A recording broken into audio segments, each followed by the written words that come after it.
this edition of FDA Tobacco Compliance Webinars, Information and Education for Tobacco Manufacturers, sponsored by the U.S. Food and Drug Administration and its Center for Tobacco Products, Office of Compliance and Enforcement, Division of Enforcement and Manufacturing. This webinar is an overview of what a manufacturer or vape shop owner should do after receiving a warning letter.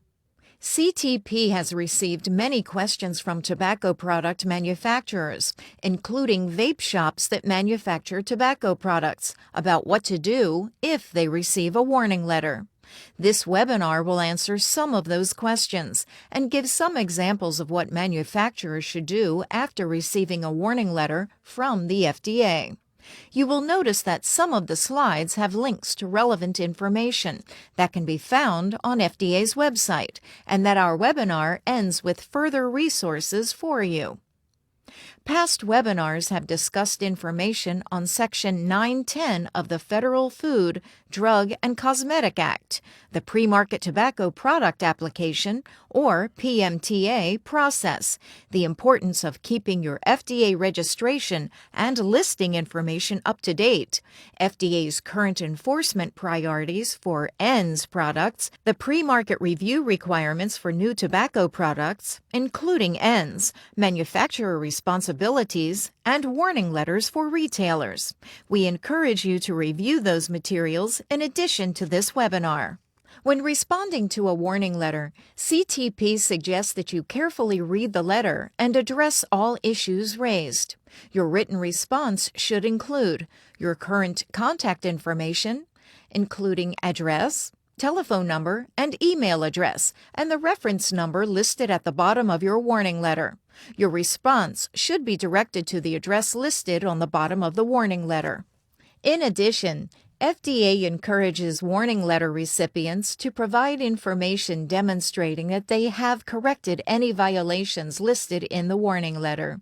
While there are many ways to respond to a warning letter, some helpful ways may include each step taken or that will be taken to completely correct the current violations not only on the products specifically mentioned in the warning letter, but all products that have the same or similar violations, steps the manufacturer will take to prevent similar violations in the future, the precise time it will take to make any corrections, any reason the corrective action cannot be completed within a timely manner, if applicable, and any documentation necessary to show that corrective actions have been made.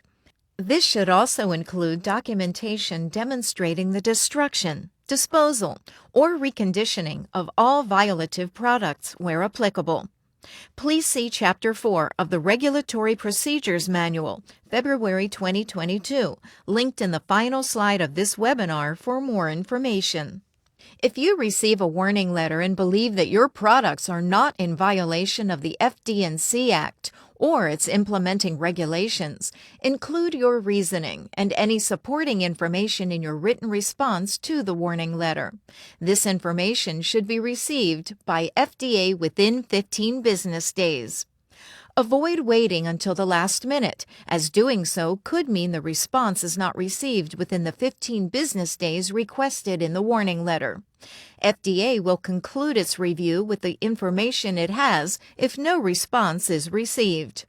As a reminder, it is a manufacturer's responsibility to ensure that it complies with each applicable provision of the FD&C Act and FDA's implementing regulations, and neither responding nor failing to respond to a warning letter absolves a manufacturer of that continuing responsibility.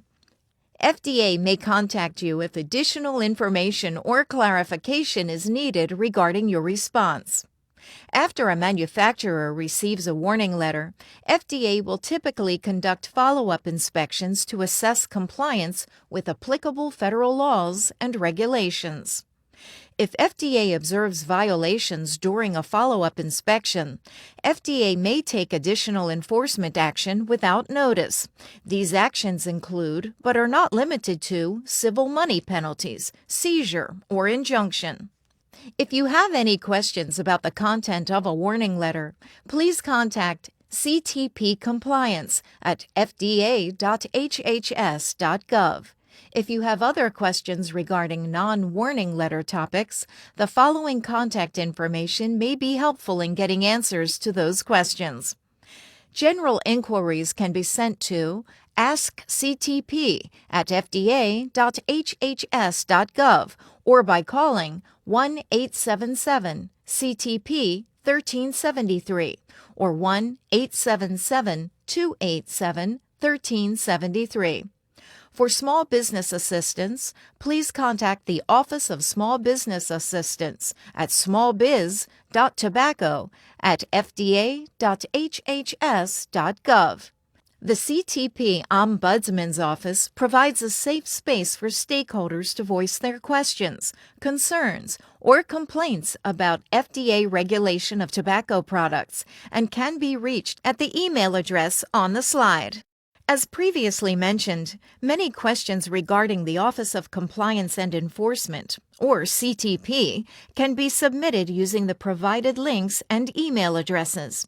To stay up to date on tobacco product news and announcements from FDA's Center for Tobacco Products, you can also sign up for CTP News and CTP Connect to receive CTP's email updates.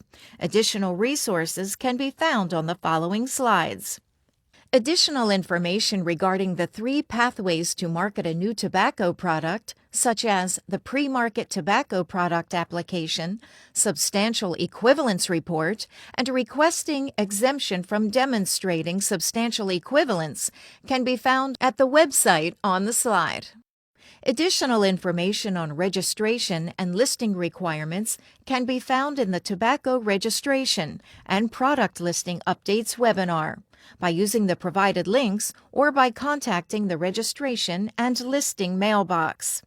Information on specific sections of the FD&C Act, guidance to industry, and additional resources can be accessed using the provided links.